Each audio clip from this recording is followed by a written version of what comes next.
were online, and a lot of people were writing and saying they wanted to hear more from you. So this is an opportunity for them to hear more from you right now. Now, the debate started off this evening with a question about, are we better off now than we were 8 years ago? You said no, and you really talked about the middle class plight. Right, and I'm always talking about monetary policy. And the middle class is wiped out when you ruin a currency, so we're not as well off as we were. But it's not just this administration. We've had a flawed monetary system since the 1913, since we've had our Federal Reserve. But what I'm afraid is if we continue this, we won't have a middle class. We're going to have a lot of poor and a lot of rich people. And this is characteristic of what happens when you destroy a currency. And you do that to pay for big government, because you don't have to tax and you can't borrow anymore, so they just print the money. Which is, a lot of people don't realize that, but it's a foolish system, and it's very dangerous, and I'm trying to stop it. With the Federal Reserve reducing interest rates and with the U.S. dollar sliding against other currencies, how would you fix what's going on right now? Get the Federal Reserve out of it. Why do we assume the Federal Reserve has to fix interest rates? We believe in free enterprise, except in money. We say, oh, the Federal Reserve has to set interest rates, and the stock market wants low interest rates. So the stocks went up a little bit today, but then they went down again. But guess what? The dollar went down and gold went up, because when you lower interest rates, you can only do that by printing more money. So they're sending the wrong signal, and they're caught. If they don't print the money, the stock market's down. If they do print the money, the dollar goes down.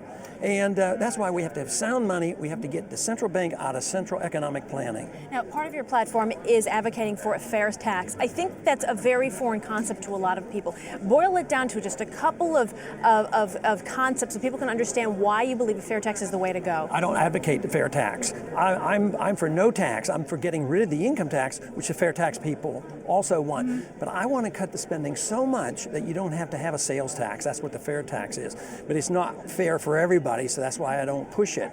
But I emphasize cutting spending. That's why I talk about this $1 trillion empire that we're operating around the world. And we can't do it for much longer. And that's why I want to cut so much spending. We don't have an income tax. If we didn't have an income tax today, we'd still have as much revenues as we had 10 years ago.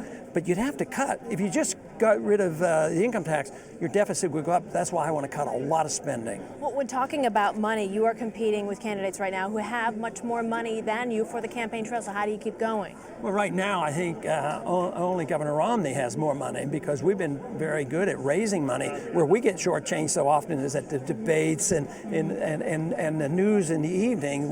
We don't get time there like the others get. But we have probably a bigger presence than all the others put together on the internet. Well, let me ask you about that. How have you been able to generate so much money online, more than any other candidate? I mean, millions of dollars. You know, it isn't so much I generate it as much as when the people who look at the internet see what I'm doing and read my platform, they generate it. They have days where, oh, let's all send money in on such and such day. But that's all self-generated, and they do that at the grassroots.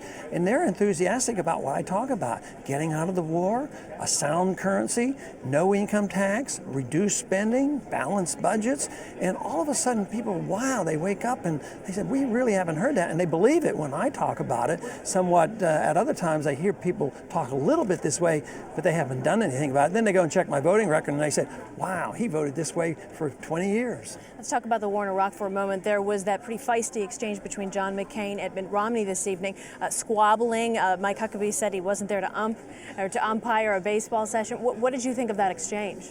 Well, I accused him of nitpicking, and not dealing with the real substance. The real substance is foreign policy. Should we be the policemen of the world? Should we be involved in the internal affairs of other countries?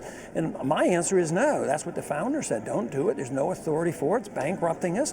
And we fight these no-win wars. We don't declare the wars. I said we're supposed to obey the Constitution. And it isn't this nitpicking, this silly argument. I called it a silly argument about who said what when. And I couldn't figure out what they were talking about, because they should be dealing, how did we get in this mess? How did we get in the mess in Korea and Vietnam and now in the Persian Gulf? And it's bankrupting our country. That's why we have to change our foreign policy, not just tinker around on the edges about, are you going to bring the troops home in 6 months or 6 years or 100 years? We need to change. Our foreign policy should be defending this country.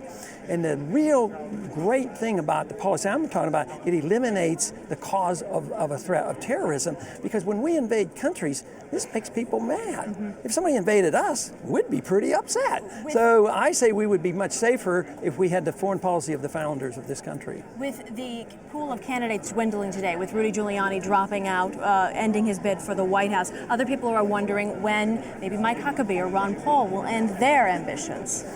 Well, I've told my supporters, I say, you know, if you're still wanting to campaign and you're still sending money, I'm going to stay there. And they are still cheering pretty loud. So they want this campaign to go because they consider it very, very serious business, and we need to reverse the trend in this country. We need to go toward more freedom and the Constitution and less of this interference in other people's lives, over the seas, in the personal lives of people. I don't want to interfere in people's personal lives. As I said in the debates, I don't think the president's supposed to run the economy. We're supposed to provide an environment where the people run the economy. So this is quite different. The people are excited about this, and that's why I suspect they're going to continue to send me money. You mentioned invading people's personal lives. I want to kind of do that right now. I want to ask you just a personal question. It's a demanding schedule to keep up, I'm sure. How do you keep up with the campaigning and with the debates and crisscrossing the country? Well, sometimes I complain a lot and get it off my chest. But no, it is tedious. Sometimes I'm up a lot of hours and I miss getting my exercise and all. But I'd have to believe in what I'm doing in order to put this effort out, and I believe it's worthwhile. And when I meet the supporters who are enthusiastic and really say, yes, we need you out there, then it isn't too difficult. Ron Paul, President, thank you very much for your time. Again, presidential candidate. Just wrapping up the final GOP debate before the Super Tuesday. Thank you so much.